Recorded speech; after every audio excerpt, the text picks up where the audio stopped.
Datuk Pengerusi disebut oleh dalam perbahasan tadi terkait dengan dana pembiayaan dan jaminan eksis pembiayaan 44 bilion ringgit dalam belanjawan 2024 seperti mana yang dibentangkan oleh Yang Amat Berhormat Perdana Menteri selaku Menteri Kewangan.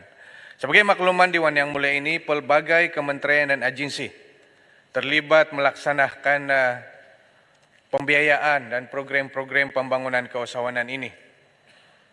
Dan banyak juga ada beberapa touch point yang disebut dalam belanjawan itu yang tidak dimasukkan di dalam buku budget ini. Antaranya yang dilaksanakan oleh Bank Rakyat, dilaksanakan oleh SME Bank, dilaksanakan oleh Amanat Ikhtiar Malaysia misalnya.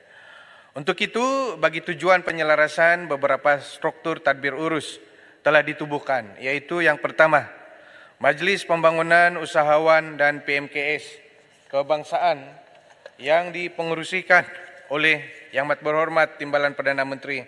Satu, bagi menetapkan hala tuju dan dasar pembangunan usahawan dan PMKS secara menyeluruh, merintasi semua sektor ekonomi.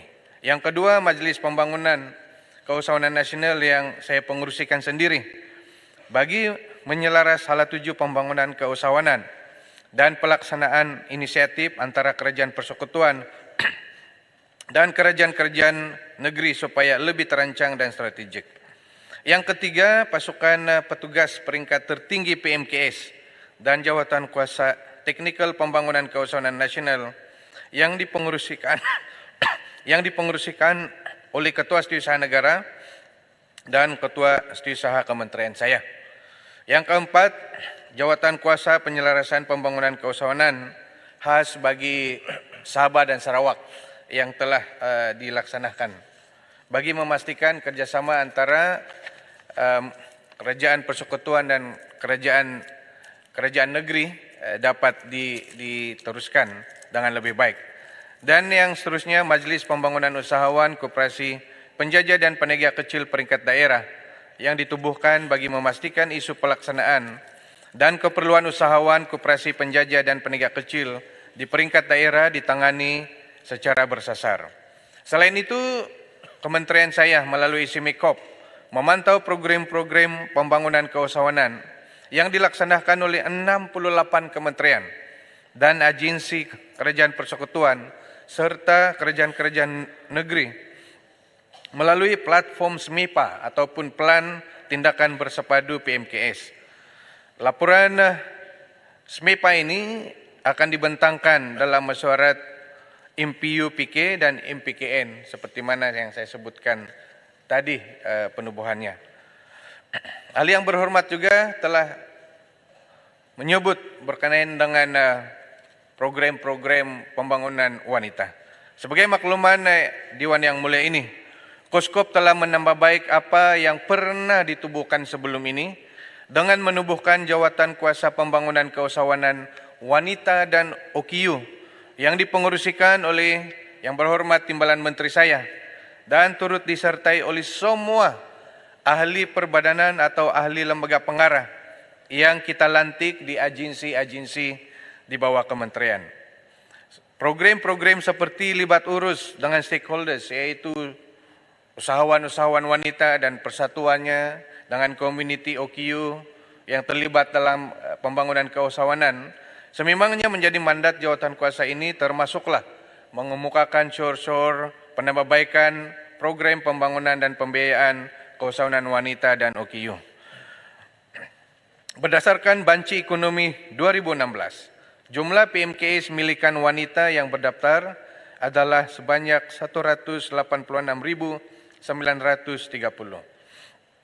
Laporan ini akan dikemas kini berdasarkan dapatan daripada Banci Ekonomi 2023 oleh Jabatan Perangkaan Malaysia yang akan diterbitkan pada bulan Ogos tahun hadapan, tahun 2024. Manakala bagi gerakan koperasi, sebanyak 256 koperasi wanita telah ditubuhkan setakat ini. Antara program yang dilaksanakan bagi tahun 2023 untuk wanita adalah yang pertama, skim pembiayaan di bawah Amanah Ikhtiar Malaysia kepada 323,000 542 orang usahawan wanita dengan pembiayaan sebanyak 1,74 bilion ringgit. Yang kedua, skim pembiayaan tekun wanita kepada 3.801 orang usahawan dengan pembiayaan sebanyak 20 juta ringgit.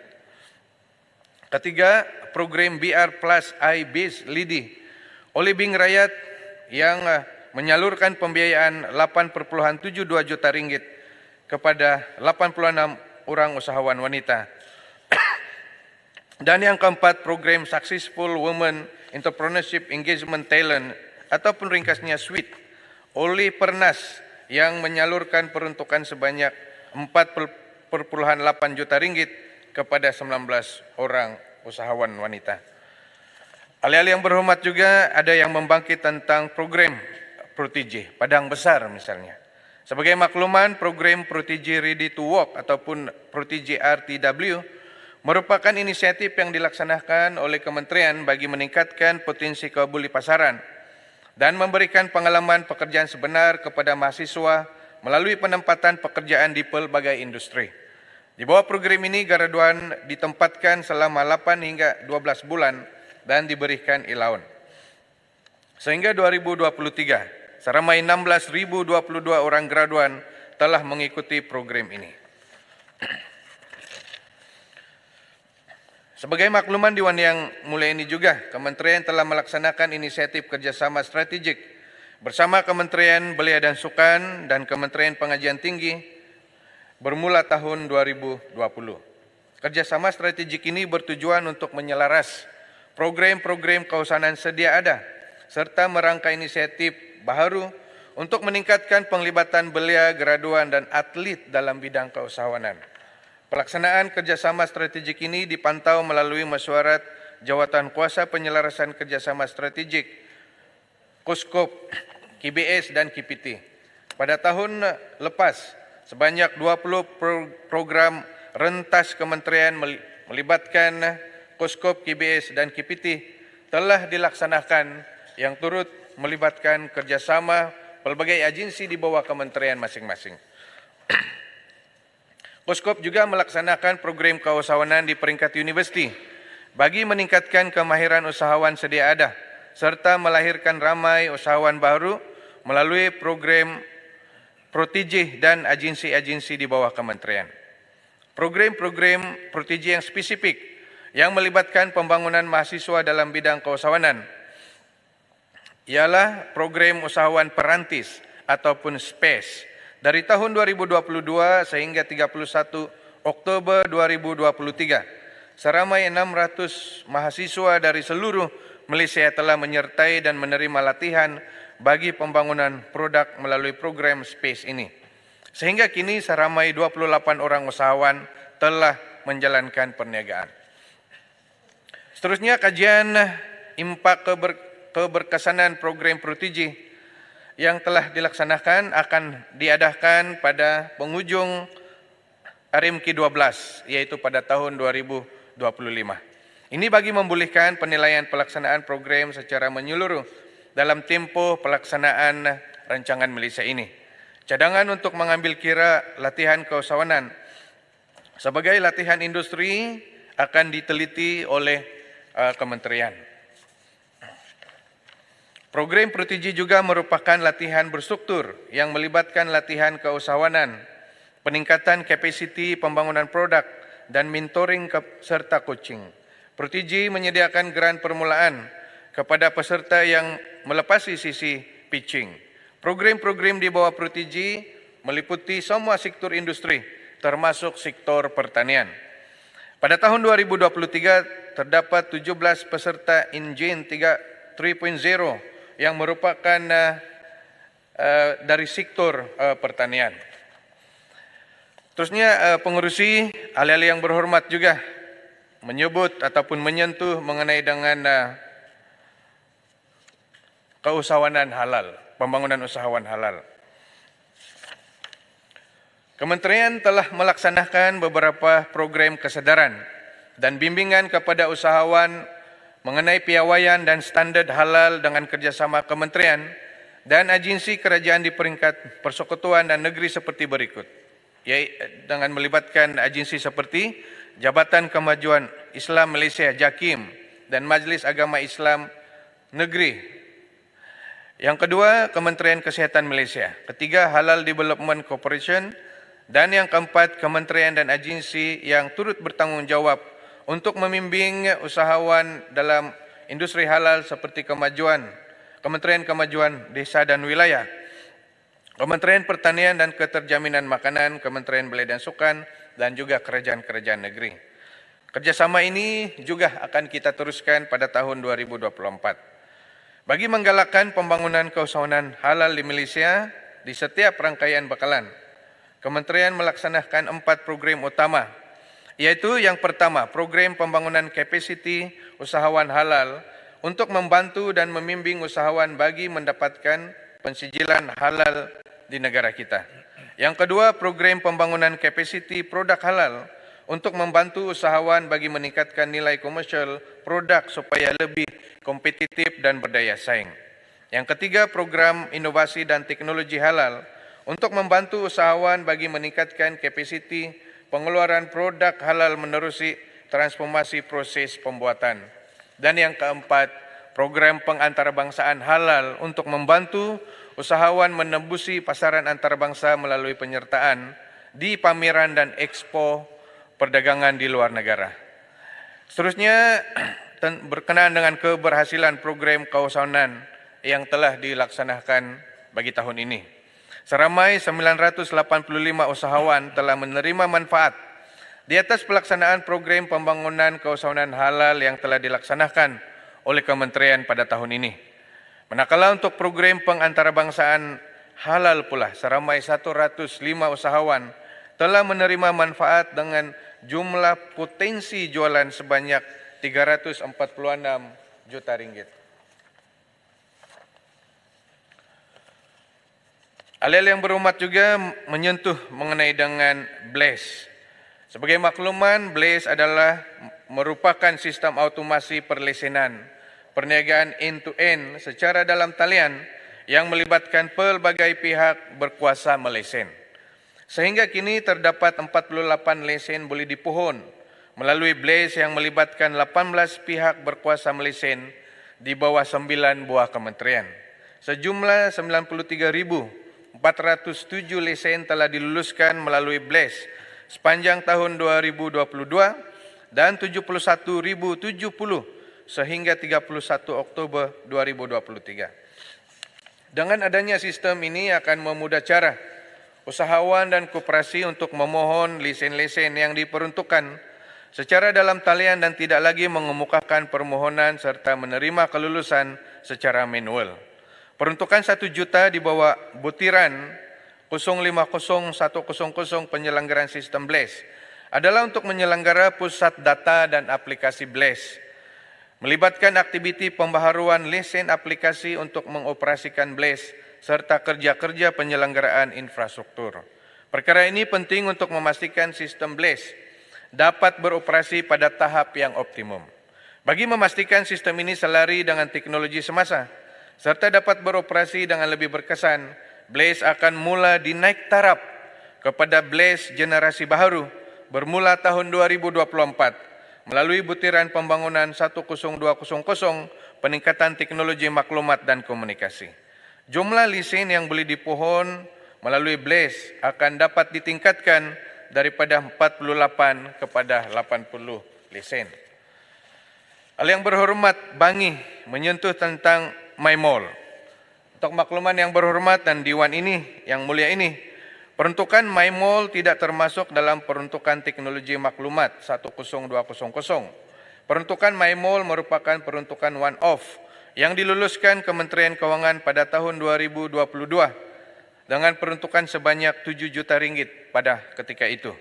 MyMall telah beroperasi sepenuhnya pada bulan Oktober 2022 dan sehingga kini terdapat 1,277 usahawan melibatkan 343 transaksi dengan jumlah jualan setakat ini sebanyak 2,77 juta ringgit.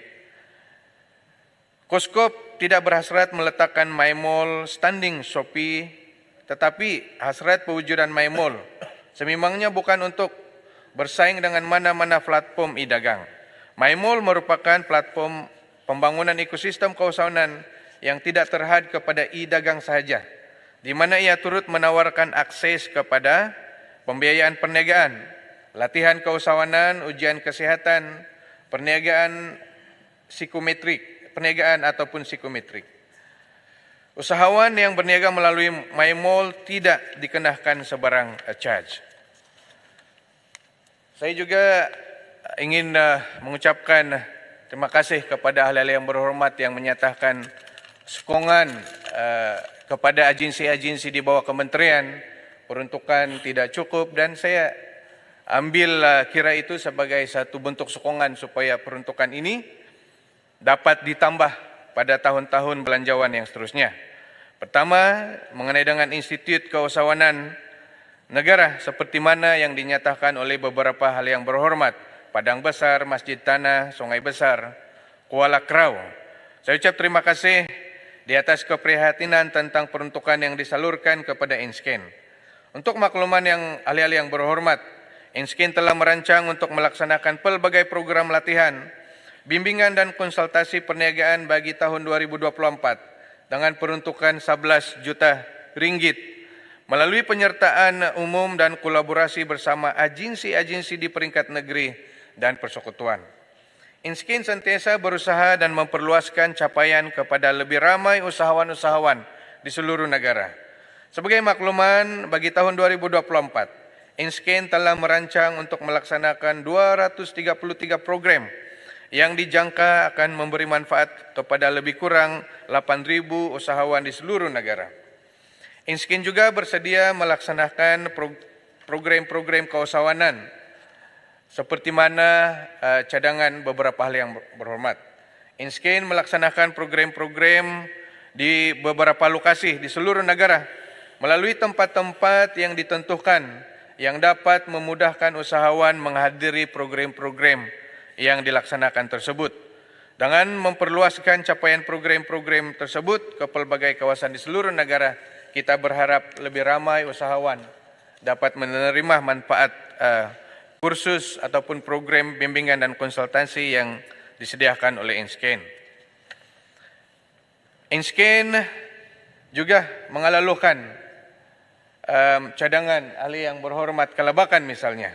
Sebagai makluman, pejabat Insken di Kota Kinabalu telah dibuka pada 29 Mei 2023 dan seterusnya di Kuching, Sarawak pada 30 September 2023. Ini menunjukkan komitmen kerajaan, kementerian dan Insken untuk memberi capaian perkhidmatan yang lebih besar, lebih baik kepada usahawan-usahawan di Sabah dan di Sarawak.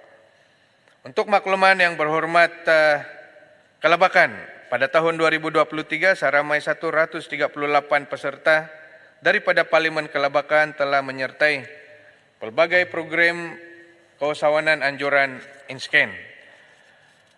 Ahli yang berhormat, Petaling Jaya, Masjid Tanah, Seri Gading, Kuala Langat, Kelabakan, Temerloh, antaranya telah menyentuh mengenai dengan isi mikop, termasuklah Parit Sulung, Jolutung. Sebagai makluman ahli yang berhormat, isi mikop diperuntukkan dana pembangunan sejumlah 122,6 juta ringgit bagi tahun 2024, yaitu peningkatan sebanyak 35% berbanding peruntukan pada tahun ini. Selain daripada dana pembangunan yang diberikan, isi mikop juga menjalankan peranan sebagai agensi penyelaras pusat pembangunan PMKS di Malaysia. Bagi lonjakan berganda dalam pertumbuhan PMKS, strategi jangka panjang akan bertumpu kepada bidang tumpuan seperti rantaian nilai dalam industri berimpak tinggi, pengantarbangsaan PKS, perusahaan mikro dan kumpulan inklusif, dan pendigitalan serta automasi PMKS.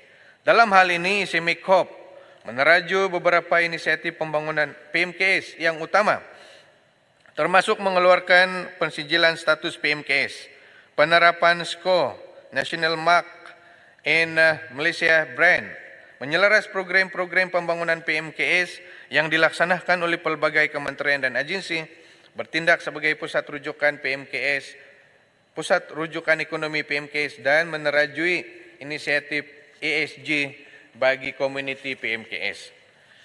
Di bawah butiran belanjawan ini 2 program, yaitu Skim Peningkatan Kapasiti dan Keupayaan PKS ataupun BAP dan Program Peningkatan Enterprise Bumiputra ataupun BEAP akan dilaksanakan. Kedua-dua program ini menyediakan bantuan dalam bentuk grant dan pinjaman mudah bagi tujuan peningkatan kapasiti dan keupayaan melalui peningkatan produktiviti, automasi dan pendigitalan serta pembungkusan dan pelabelan produk. Skim Peningkatan Kapasiti dan Keupayaan PKS ataupun BEP telah memberikan manfaat kepada 114 PMKS dengan nilai kelulusan grant dan pinjaman mudah bernilai 23.6 juta ringgit bagi tahun 2023 sehingga bulan Oktober. Bagi tahun 2024 dengan 55 juta peruntukan yang diluluskan dan kita sesarkan 130 PMKS akan mendapat manfaat.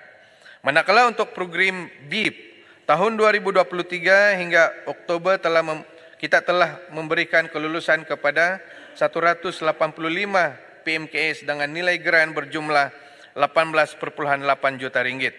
Bagi tahun 2024 dengan peruntukan 30 juta yang telah diluluskan, kita jangkakan ataupun sasarkan 150 syarikat PMKS Bumiputra daripada seluruh negara akan mendapat manfaat.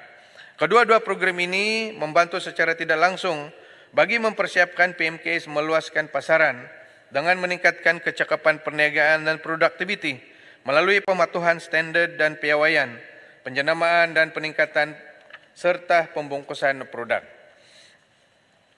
Program Tunas Usahawan Belia Bumiputra adalah terbuka kepada belia Bumiputra mengikut definisi belia yang ditetapkan. Bantuan disediakan bagi pembangunan kapasiti berbentuk latihan, grant permulaan perniagaan, pinjaman mudah dan khidmat nasihat.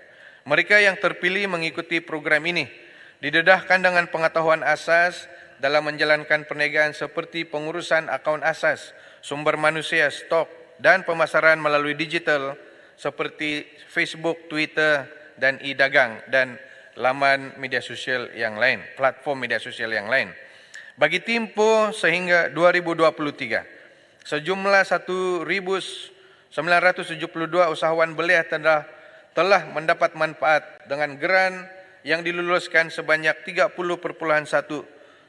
juta ringgit dengan pelbagai dana seperti dana pembangunan 2023, dana penjana dan dana pemerkasa yang disalurkan sebelum itu. Bagi tahun 2023 sahaja, sejumlah 555 usahawan belia telah mendapat manfaat dengan peruntukan yang diluluskan yang meliputi kos latihan dan grant permulaan perniagaan berjumlah 10 juta ringgit. Bagi tahun 2024, sejumlah 800 orang belia Bumiputra kita sasarkan untuk mendapat manfaat dengan peruntukan 20 juta ringgit. Termasuklah belia yang terlibat dalam pertanian hiliran dan pertanian pintar kerana ia memberi nilai tambah yang tinggi.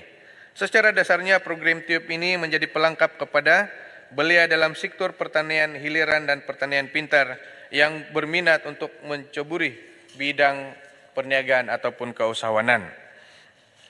Cadangan untuk menyediakan 1.500 untuk memohon lesen dan menggunakan mana-mana alamat untuk premis perniagaan adalah cadangan yang sangat baik. Saya alu-alukan dengan kementerian akan meneliti cadangan yang berhormat kelabakan untuk memastikan dana grant yang disalurkan dapat digunakan dengan sebaik-baiknya. Manakala program TIUP khusus untuk belia pedalaman Sabah dan Sarawak, Isimikop merancang untuk melaksanakan program TIUP secara fizikal di Sabah dan Sarawak. Dalam hal ini, kementerian melalui Isimikop akan meneliti lokasi yang bersesuaian bagi tujuan tersebut. Program pensijilan status PMKS melalui pelaksanaan pemberian voucher juga akan kita lanjutkan ke tahun 2024 untuk pemilikan sijil PMKS. Program TIUP merupakan program yang khas belia Bumiputra yang ini sudah saya sebut tadi untuk makluman yang berhormat Menteri. Berlu.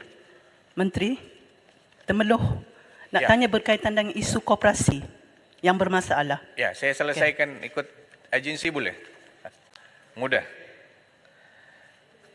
Program pembangunan perniagaan usahawan mikro ataupun BIZMI yang dibangkitkan juga bertujuan menyediakan kemahiran kompetitif dan sokongan teknikal kepada perusahaan mikro bagi meningkatkan produktiviti dan menjalankan perniagaan dengan lebih cekap dan efektif melalui kemahiran baru termasuklah perolehan kemahiran berkaitan digital. Bagi tempoh 2021 hingga Oktober 2023, sejumlah 8.150 peserta telah mendapat manfaat bagi meningkatkan kemahiran, termasuk pemasaran bagi meningkatkan jualan melalui akses talian seperti Shopee dan Lazada. Daripada jumlah tersebut, 5.886 peserta merupakan usahawan wanita. Bagi tahun 2024 dengan peruntukan 6,6 juta yang diluluskan, SME-Corp mensasarkan 630 perusahaan mikro termasuk usahawan wanita mendapat manfaat melalui peningkatan perniagaan mereka ke tahap yang lebih tinggi. Geran yang ditawarkan oleh SME-Corp Malaysia adalah dalam bentuk geran padanan, dilaksanakan secara bayaran balik dan PMKS yang memohon harus mempunyai pensijilan status PMKS yang dikeluarkan oleh SME-Corp Malaysia. Tokun, sebelum kita ke koperasi. Dan timbalan pengurusi tokun pun ada di dalam dewan ini. Sebagai makluman kepada hal-hal yang berhormat yang membangkitkan perkara-perkara berkaitan dengan tokun.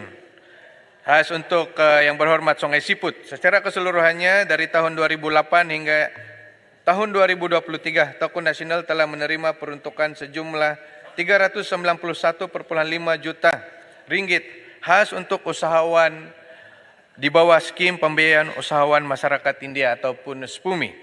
Daripada jumlah tersebut sehingga September 2023, Tokun telah menyalurkan bantuan pembiayaan berjumlah 428,3 juta ringgit kepada seramai 24.397 usahawan.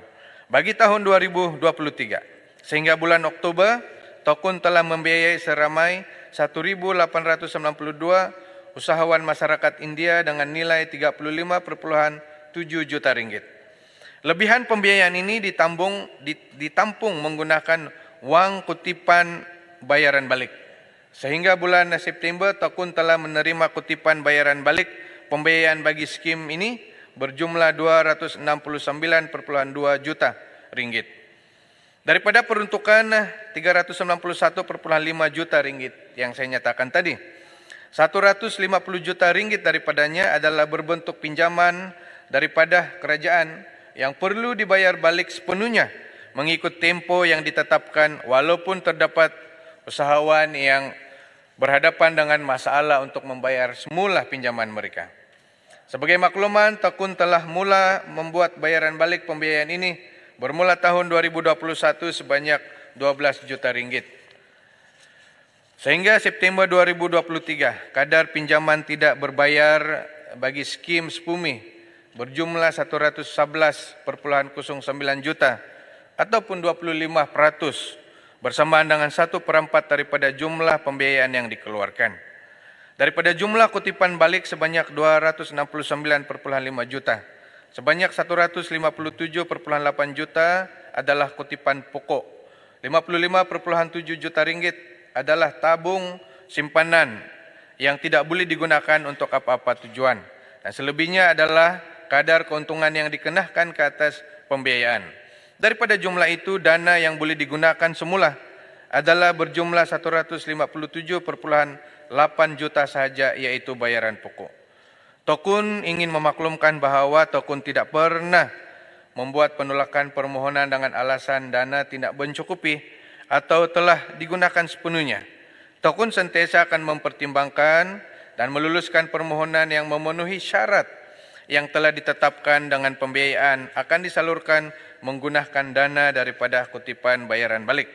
Namun begitu, Tokun sentiasa memberi ruang kepada usahawan yang bertunggakan ataupun bermasalah untuk membayar balik menerusi pinjaman, penjadualan semula pembiayaan dan saya dan yang berhormat Timbalan Menteri saya bercadang untuk mengadakan perjumpaan khusus dengan ahli-ahli Dewan ini daripada kalangan masyarakat India untuk mengadakan satu libat urus terkait dengan program SPUMI dan program-program pembangunan lain yang diletakkan di bawah kementerian.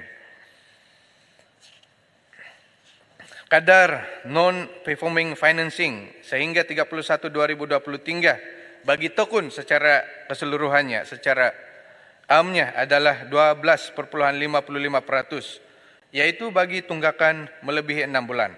Dan kadar ini adalah dijangka oleh Tekun, oleh kerana Tekun membiayai usahawan yang tidak memenuhi kriteria mendapatkan pembiayaan di institusi kewangan seperti bank-bank. Tindakan litigasi akan dilaksanakan bagi mendapatkan semula bayaran balik Tekun, sentiasa terbuka untuk rundingan bayaran balik pembiayaan.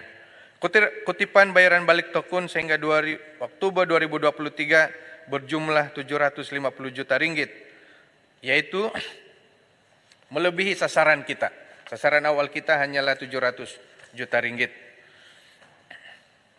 Ahli yang berhormat, Pangkalan Cepah membangkitkan tentang agropreneur muda. Tuan Pengurusi, Ya. Yang Berhormat Menteri, saya telah mengemukakan pertanyaan tadi tentang pinjaman berkelompok, ada halangan, boleh atau tidak pinjaman itu secara individu ahli dalam kelompok itu.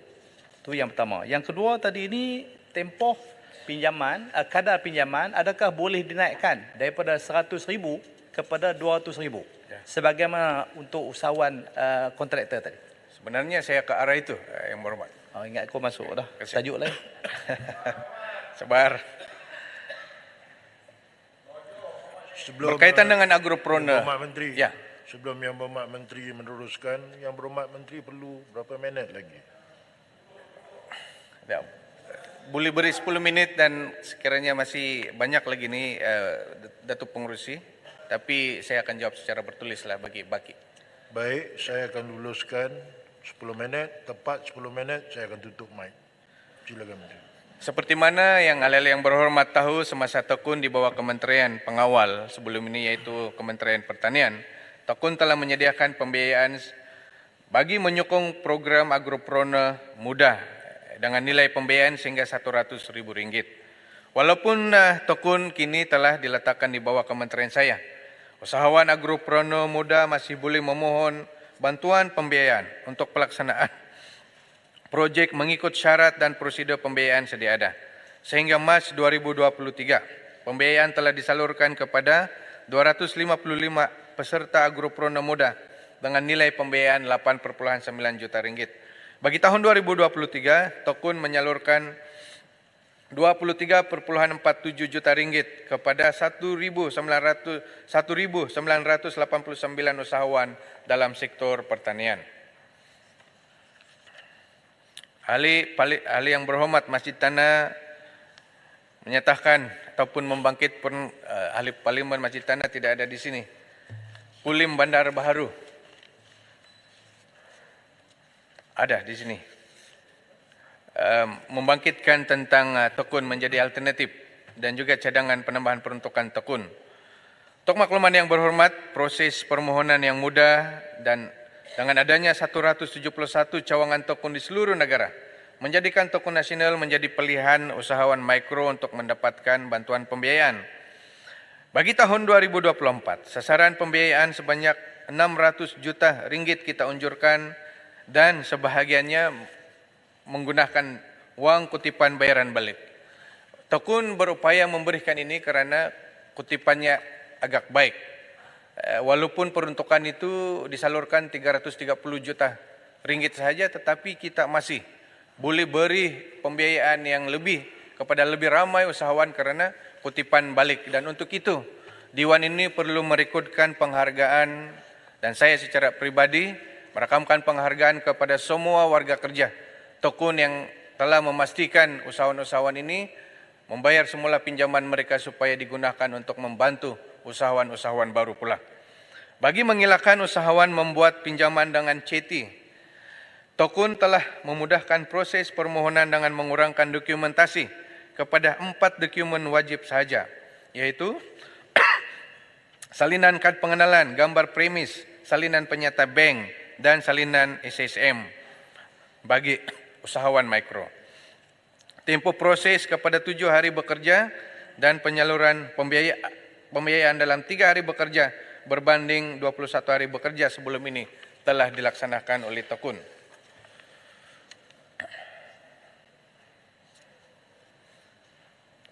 Manakala Tekun Mobile Perunuh yang dibangkitkan oleh Yang Berhormat Kuala Langkat, tahun 2024 nanti kita telah mendapat 10 juta ringgit yang mana kita akan sesarkan dapat membantu 1,000 orang usahawan yang perlulah usahawan-usahawan ini mempunyai rekod pembiayaan pada tahun ini sehingga Oktober berjumlah 6,1 juta ringgit kepada seramai 731 usahawan e-hailing. Ini yang kita bantu setakat tahun inilah yang mana kita akan teruskan pada tahun hadapan. Ahli Yang Berhormat Temerloh menyentuh tentang peruntukan pengusaha ikan patin. Yang ini mereka tidak ada peruntukan khusus diberi kepada untuk ternakan patin, tetapi mereka boleh memohon untuk tujuan tersebut. Cadangan Yang Berhormat tadi tentang penambahbaikan kaedah pembayaran itu, pinjaman individu daripada pinjaman berkumpulan itu kita akan teliti. Besok saya akan mengadakan perjumpaan dengan pengurusi, timbalan pengurusi dan ahli lembaga pengarah Tekun Nasional untuk mengadakan perbincangan bagaimana program Tekun pada tahun 2024 ini dapat dijayahkan dengan lebih baik lagi. Seterusnya kita ke IKMA. Saya merakamkan penghargaan ahli-ahli berhormat yang telah menyentuh berkaitan dengan IKMA, antaranya Sungai Besar, Parit Sulung, Rasa, Kuala Krau. Rasa ada. Rasa ada. Sebagai makluman, IKMA sebagai pusat latihan koperasi akan terus berusaha merealisasikan dasar keusahawanan negara 2030 dan dasar koperasi Malaysia 2030 melalui peruntukan sekitar 40 juta satu tahun. Yang mana peruntukan IKMA ini diperolehi melalui 2 punca, iaitu Kementerian Kewangan dan yang kedua Tabung Kumpulan Wang Amanah Pendidikan Koperasi. Bagi belanja mengurus OE 2024, Kementerian Kewangan telah meluluskan peruntukan 18 juta ringgit lebih. Dan manakala bagi belanja operasi, ianya diperolehi daripada kumpulan wang amanah sekitar 20 juta hingga 25 juta satu tahun, dan dana inilah yang digunakan untuk membiayai program pembangunan modal insan koperasi yang memberi manfaat kepada lebih daripada 30 peserta di seluruh negara setiap tahun, melibatkan 698 program pelbagai bidang. Peruntukan daripada kumpulan wang amanah ini juga dapat digunakan untuk belanja operasi lain seperti emolumen kaki tangan kontrak, perjalanan sara hidup, sewaan penyelenggaraan perkhidmatan iktisas dan perhubungan serta utility dan perolehan aset bagi tujuan latihan modal insan dan koperasi, termasuklah membiayai kursus jangka masa panjang. Bagi tahun 2024, IKMA mensasarkan sebanyak 635 program dengan sasaran penyertaan 30,000 orang peserta untuk menerima manfaat. Universiti Keusahawanan dan Koperasi Malaysia. Setakat ini 6 program pengajian yang telah memperolehi akreditasi daripada Agensi Kelayakan Malaysia MQA adalah seperti berikut: Diploma Keusahawanan Koperasi, Diploma Pengurusan Koperasi, Ijazah Sarjana Muda Pentadbiran Perniagaan dan Sarjana Pentadbiran Perniagaan. Yang mana Sarjana Muda Pentadbiran Perniagaan ini ada 2 pengkhususannya, pengurusan koperasi dan juga keusahawanan koperasi. Begitu juga dengan Sarjana Pentadbiran Perniagaan, pengkhususannya pengurusan koperasi dan kepimpinan korporat. Setakat ini UKKM telah menerima kemasukan seramai 30 orang mahasiswa ambilan pertama yang menjadi mahasiswa perintis kepada mahasiswa perintis. Mahasiswa ini apabila bergraduat kelak akan menjadi mahasiswa pertama yang akan memiliki sijil akademik pengkhususan bidang koperasi. Bagi insentif, terkait dengan insentif menggalakkan pelajar menuntut di UKKM. Pertama, IKMA menyediakan insentif pendidikan berupa potongan iuran pengajian sebanyak 50% bagi 3 kohort pengambilan. Kedua, pembiayaan pendidikan melalui tabung kumpulan wang pendidikan koperasi kepada anak-anak koperasi yang layak. Dan yang ketiga, IKMA juga menawarkan kemudahan hostel kepada pelajar tahun pertama. Fokus UKKM adalah untuk program postgraduate pula, MBA dan PhD serta micro credential seperti Chartered Cooperative Management. Itulah fokus universiti kita. Yang Berhormat Menteri 90 saat lagi. Ya. Boleh bagi jawapan bertulis. Yang Berhormat. Boleh.